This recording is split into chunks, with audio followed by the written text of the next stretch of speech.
Bonjour à tous, alors ça fait un petit moment qu'on s'est pas vu au niveau de la chaîne, il y a eu cet épisode caniculaire et comme au niveau du studio c'est pas climatisé, ça a été très difficile de faire des vidéos dans de bonnes conditions, donc du coup j'en ai profité pour prendre quelques jours de congé.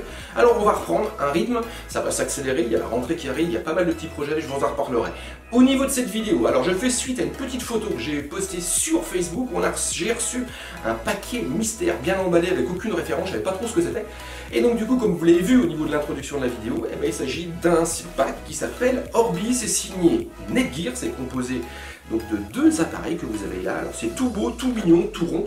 Et ce que je vous propose, c'est qu'on découvre à quoi ça sert. Alors je vais vous le dire tout de suite, ici Netgear souhaite proposer une solution pour étendre un réseau Wi-Fi au niveau d'une maison tout en simplifiant l'installation. Ici j'ai mon grand qui m'a fabriqué une petite maison en Lego pour qu'on regarde ça.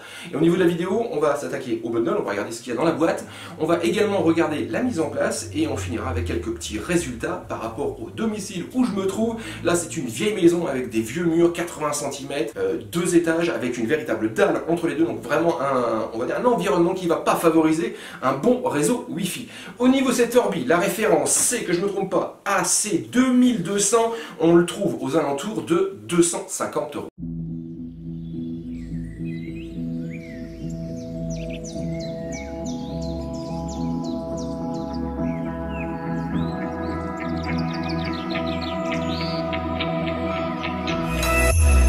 Donc ce système Orbi de Netgear va proposer de mettre en place un nouveau réseau Wi-Fi au niveau de votre domicile qui devrait se montrer plus performant que celui disponible au niveau de votre box. Généralement la box elle est positionnée, donc on va prendre cette petite maison sur le bas près d'une prise téléphonique ou encore près d'une télévision si vous avez pris une option TV.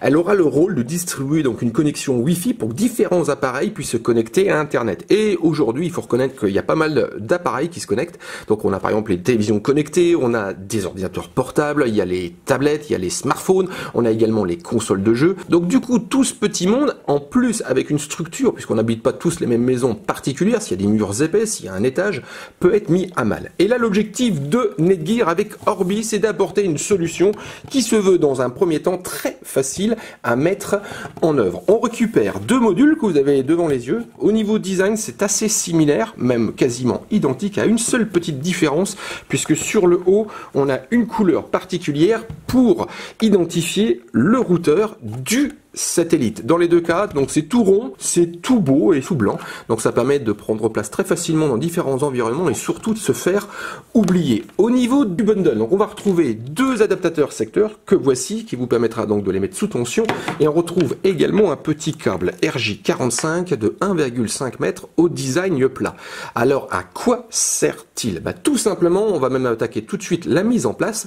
Donc vous déballez, vous récupérez ces deux appareils. Première chose à faire, on enlève le satellite, on prend notre petite maison, on va aller directement très près, enfin assez proche de la box et on va brancher le fameux routeur. Donc ici à l'arrière, vous allez retrouver deux ports RJ45 que vous avez ici, dont un port jaune identifié Internet. Il faudra simplement brancher le petit câble RJ45 à ce port-là et le brancher ensuite à votre box pour qu'elle puisse fournir l'accès Internet à ce routeur. Vous avez également un deuxième port RJ45, ça vous permet ici par exemple de brancher une unité de stockage que vous souhaitez partager au niveau de votre réseau.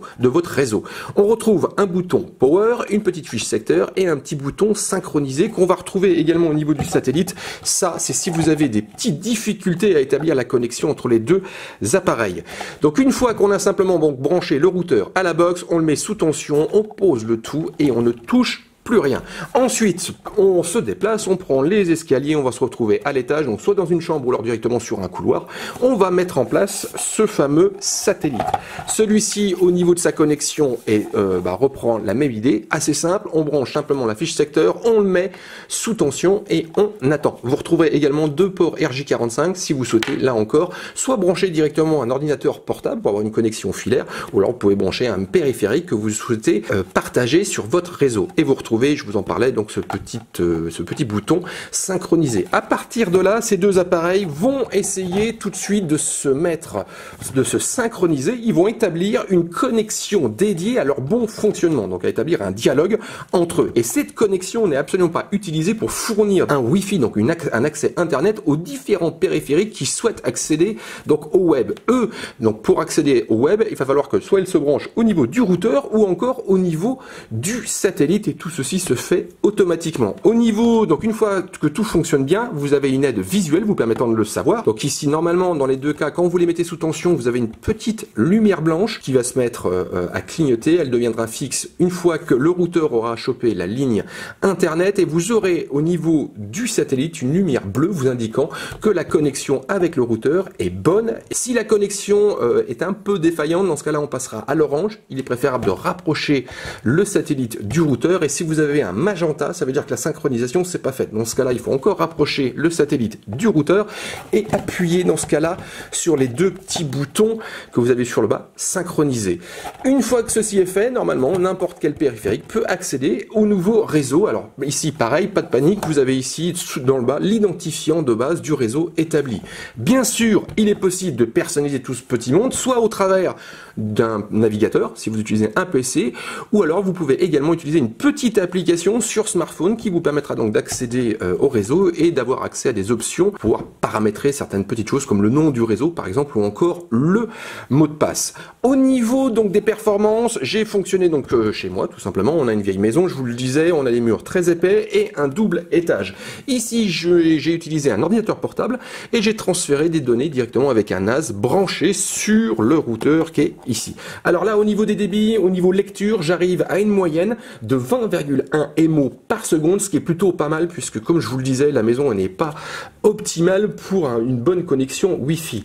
Et en écriture, je suis tombé à 6,65 MO par seconde. Ces deux appareils restent connectés sur secteur. Vous avez quand même la possibilité, on l'a vu, de pouvoir les éteindre. Et ici, que ce soit, on a donc une consommation résiduelle, donc on va dire en veille, qui est environ à 5,2 watts. Et lorsqu'il fonctionne, on arrive à 8,1 watts. Ce pack, ce AC2200, est disponible actuellement en boutique. On le trouve généralement aux alentours de 250 €. Je vous ai mis un petit lien au niveau de la description. Quant à moi, bah écoutez, si vous aimez cette vidéo, n'hésitez surtout pas, petit pouce en l'air, ça fait toujours très plaisir. Ça fera plaisir également à mon grand qui nous a fait cette magnifique maison. Alors c'est bien dommage que je puisse pas faire un tour d'horizon avec la caméra. Pour la suite, eh ben, ça va s'accélérer. Là, il y a la rentrée qui arrive et j'ai très envie de commencer à faire des petites vidéos de montage avec certains boîtiers, et je pense qu'on va attaquer avec une solution signée Cooler Master. On en reparlera.